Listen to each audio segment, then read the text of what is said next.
Presiden ULMWP Benny Wenda menyerukan surat perintah penangkapan internasional terhadap Prabowo Subianto. Sebagai Presiden ULMWP, saya menyerukan agar Presiden Indonesia yang baru, Prabowo Subianto, ditangkap jika dia meninggalkan Indonesia. Interpol harus waspada, Prabowo adalah penjahat perang yang berbahaya yang terlibat dalam genosida di Timor Leste dan Papua Barat. Dia tidak pernah menghadapi keadilan. Rakyat biasa yang mendukung Papua Barat juga harus bersedia untuk melakukan penangkapan warga negara jika dia datang ke negara Anda. Kejahatan Prabowo di Timor Timur sudah sangat terkenal.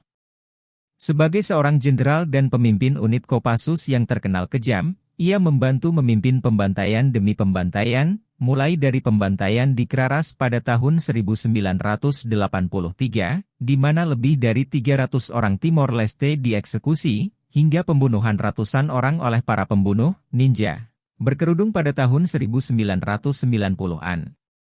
Meskipun ia dikenal sebagai penyiksa dan pembunuh rakyat Timor Leste, nama Prabowo juga menimbulkan teror di hati rakyat Papua Barat.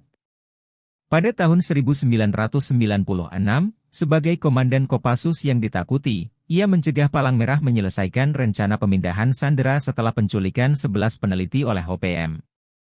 Sebaliknya, ia menipu Kelly Kualik, pemimpin kelompok OPM, untuk membatalkan pemindahan sandera, dengan keterlibatan Komite Palang Merah Internasional. Indonesia kemudian mengecat helikopter tempur mereka sebagai helikopter Palang Merah, yang membuat para pejuang OPM masuk ke dalam perangkap, ke dalam pembantaian.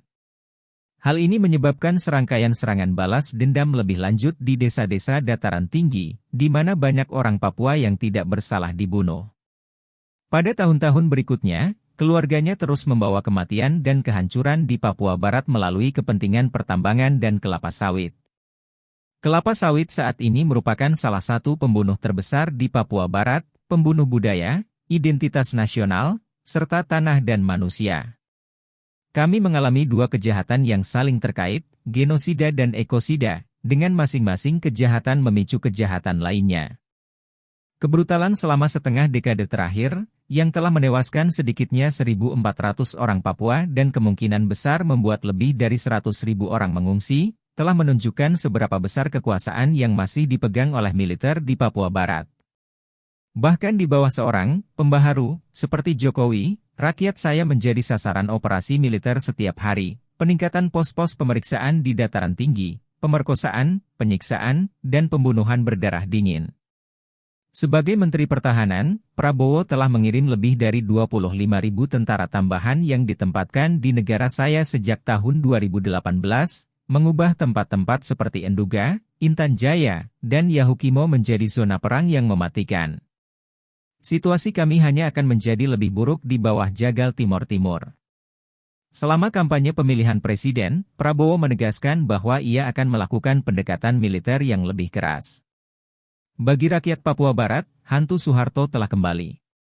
Rezim Indonesia mungkin telah berganti baju, tetapi masih bergantung pada kekuatan militer. Pada tahun 1990-an, Prabowo dianggap terlalu brutal bahkan untuk militer Indonesia yang berlumuran darah, dan dipaksa keluar setelah perannya dalam pemerkosaan dan pembantaian perempuan dan gadis keturunan Tionghoa Indonesia terungkap. Ia adalah seorang pria yang digambarkan oleh mantan duta besar Amerika Serikat sebagai mungkin pelanggar hak asasi manusia terbesar di masa kini di kalangan militer Indonesia.